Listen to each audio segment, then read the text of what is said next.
Bonjour, bonjour, j'espère que tu vas bien. Ça me fait plaisir de te retrouver après cette petite pause avec une vidéo où je vais oser te parler de choses dures et très dures qui me sont arrivées l'année dernière. Il m'a fallu du temps, je savais que j'allais tourner cette vidéo à un moment ou un autre et je savais que j'allais te partager cette expérience-là. Mais je savais aussi que le jour où je le ferais, il fallait que je sois prête parce que ça allait remuer plein de choses et que ça allait me remettre le nez dans mon caca. Voilà! Alors aujourd'hui, si tu débarques avec cette vidéo, eh bien, bienvenue dans mon univers. Je m'appelle Amélie, je suis photographe chez Milly Photographe de l'instant depuis désormais 12 années.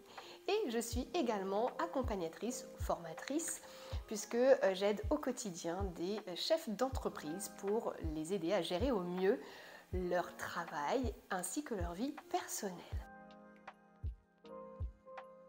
Aujourd'hui, je vais te raconter ce qui m'est arrivé courant septembre 2021 où rien n'allait.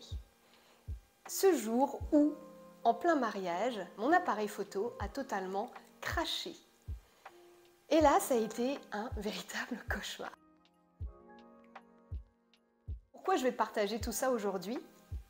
Tout simplement pour t'éviter de faire les mêmes erreurs que moi. Et ouais. Et pour te dire aussi que même si ça fait 11 ans que tu fais des mariages, que tu en es à 150 mariages réalisés et couverts, eh ben tu peux encore faire des grosses bêtises. Et des bêtises qui sont irrécupérables et des bêtises qui sont inadmissibles pour un professionnel. C'est parti, je te raconte tout ça. Donc c'était un très joli jour, le jour d'un mariage, et j'étais ravie de retrouver mes mariés. J'avais préparé mon matériel photo comme tout le temps avec, alors à l'époque j'avais qu'un seul boîtier Sony, mais j'avais deux autres boîtiers, un boîtier Nikon qui est beaucoup plus âgé et un petit mirrorless de chez Lumix, de chez Panasonic Lumix. Bref, donc j'avais 3 appareils photo, j'avais toutes mes affaires, etc. J'arrive sur le lieu du mariage, c'est le moment des préparatifs, et là, mon appareil photo, tout de suite, me fait un blackout. Bon, blackout, ok, d'accord. Je me démonte pas, je lis ce qu'on me dit, je fais ce qu'on me dit, donc tu enlèves la batterie, tu la remets, tu l'enlèves, tu mets hors et sous tension ton appareil plusieurs fois, enfin voilà, c'était indiqué ça, donc je fais ça. Et puis ça finit par refonctionner. Et puis là, je fais mon travail. Bon, tout va bien.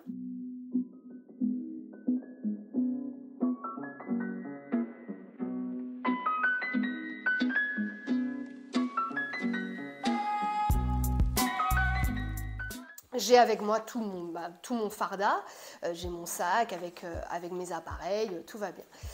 Les préparatifs se passent, l'appareil photo ne fait pas de sienne, et là, eh bien, pour voyager léger, puisque là on partait vers la mairie, et je voyageais avec les mariés dans le véhicule des mariés, eh ben, je me dis, voilà, je prends juste mon sac, quoi, principal. Je ne prends pas le deuxième sac. Et tu me vois venir. Je ne prends pas mon deuxième sac où il y a mon deuxième et mon troisième appareil photo. Bah non. Mais non, Amélie. Bah non, bien sûr que non. Mais non, ton appareil photo a fait des siennes ce matin, mais c'est un appareil photo qui a moins de 2 ans. Non, tu peux pas penser qu'il va recracher. Bon, bref. Je ne fais pas gaffe en fait que j'ai pas mon backup. Je n'ai pas mes appareils photo, voilà, de secours avec moi. Donc je pars la fleur au fusil sans me soucier de ce qui va se passer par la suite. On arrive à la mairie, je dis à mes mariés, bah, attendez avant de descendre, que moi je sorte, que je prépare mon matos et puis que je puisse photographier votre sortie.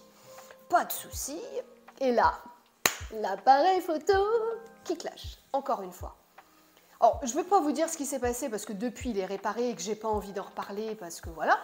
Mais bref, il reclash, enfin il retombe en panne. Donc là, plus moyen de faire quoi que ce soit, pas moyen de faire de photos, c'est écran noir, enfin il n'y a rien, il n'y a rien.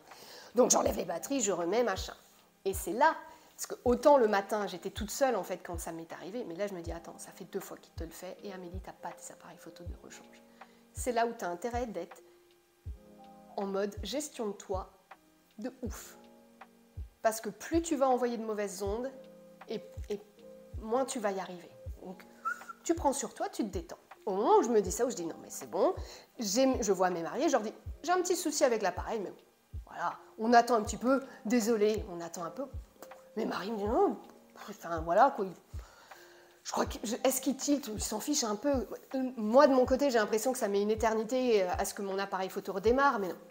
Chien, il démarre pas, il démarre pas. Ça commence un petit peu à m'énerver, mais j'essaye de gérer au mieux, de contenir, même si je suis totalement en train de me décomposer à l'intérieur de moi-même. C'est très dur à vivre. Bon, et puis là, miracle, comme j'avais envoyé de bonnes ondes, je ne sais pas ce qui s'est passé, hop là, ça a fonctionné. Super. Ils font là des... Enfin voilà, ils sortent, ils font le truc, ils font des bisous, tout va bien, hop hop hop. C'est super.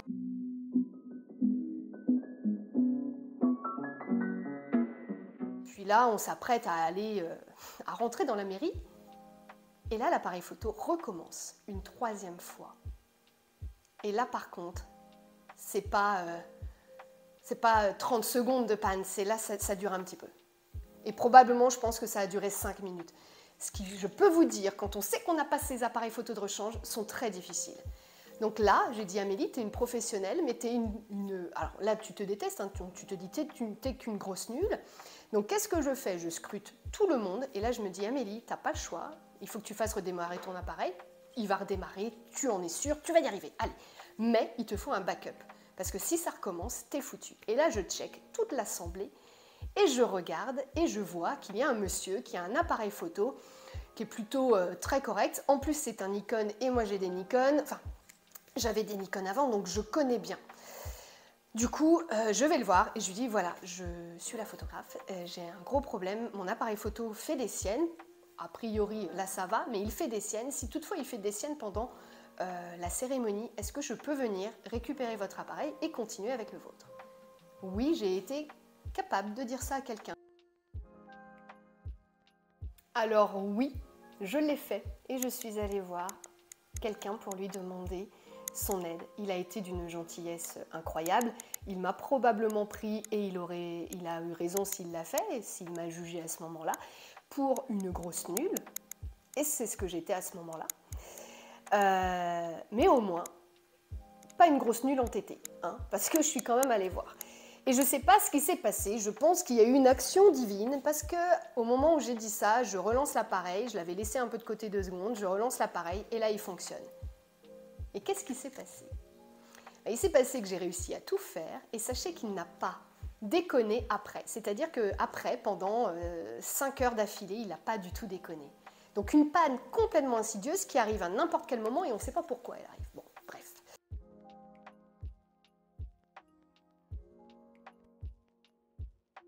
C'est une histoire d'obturateur en fait qui était pété et qui arrivait de temps en temps à fonctionner et de temps en temps il ne fonctionnait plus. Et en fait il se fermait totalement et on n'arrivait à plus rien faire. Bon bref. En tapant dessus ça marchait, hein. Fallait taper dessus et pouf, il se remettait. Bon, formidable. Donc la journée s'est finie déjà beaucoup plus sereinement parce que qu'est-ce qui s'est passé? On est retourné dans la voiture, on est retourné au lieu du mariage et la suite de la journée se passait au même endroit où on avait fait les préparatifs. Donc moi j'étais sereine parce que je savais que j'avais mon backup. En plus j'avais un de mes copains qui était là pour filmer le mariage et qui travaille avec le même appareil photo que moi, donc le Sony Alpha 7 III.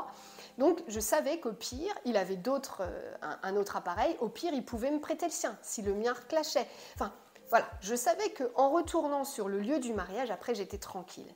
Et comme par hasard, là, il a très bien fonctionné tout le reste de la journée, comme je te le disais.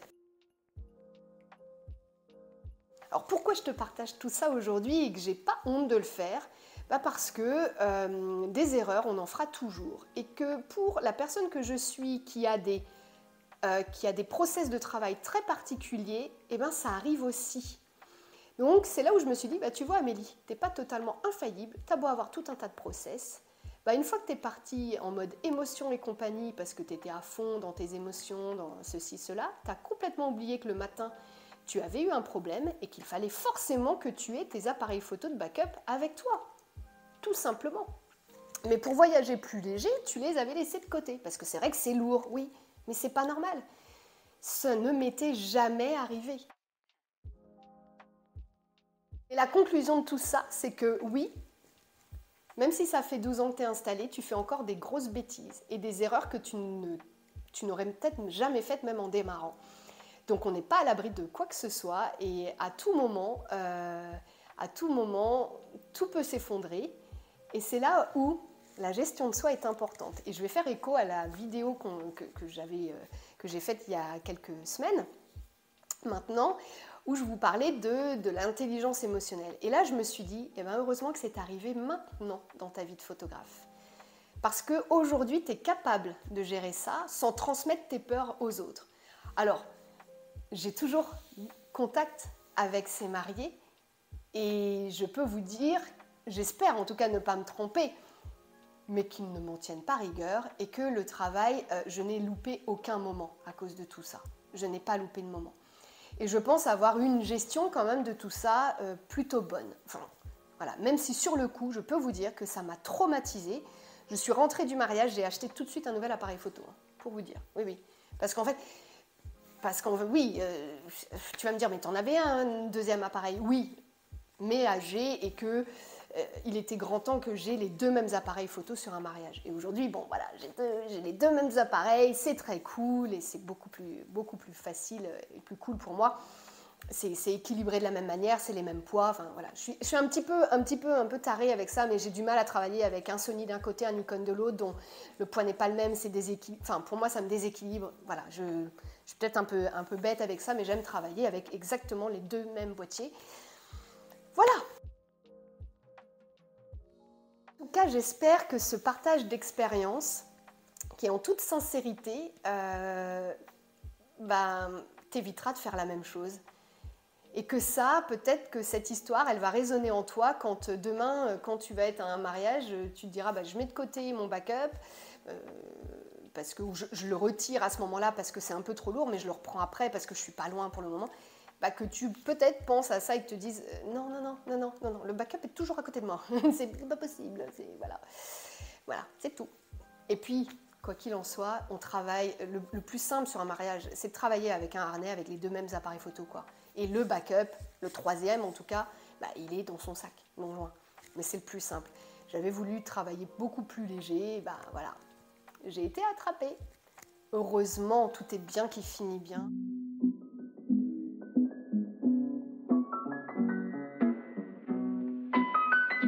Si tu es encore là, c'est le moment du mot de la fin et le mot de la fin sera lunettes.